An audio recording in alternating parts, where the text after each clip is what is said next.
How do you know if a college coach is truly interested and if you're actually being recruited or not? That's a good question. The main thing is, how often do they contact you? If a coach is constantly texting you, constantly emailing you, constantly showing up at your games, they want you pretty bad.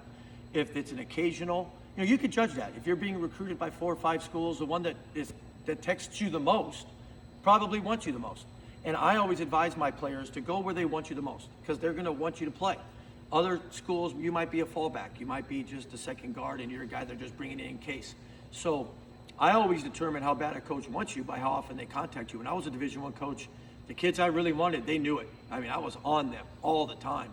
Rules were different back then, but as often as I could reach out to them, I would. Constant mailings or whatever it took. If you're allowed 1 phone call a week, I would call at the same time every week. So you can determine how bad a coach wants you by how they behave when they see you. Do they bring you in for a visit? Do they give you an official visit if you're a Division I player? If they don't give you an official visit, you're not one of the guys they really want, because they're only allowed a certain amount. So they gave it to other players instead of you. So if a coach wants you by how often they contact you. You can't always trust what they say, because I was a college coach and I would say to them, hey, we really want you to come. But in the back of my mind, I knew I wanted these other 2 guys more. So it depends on how often they contact you. You should be able to tell as a player.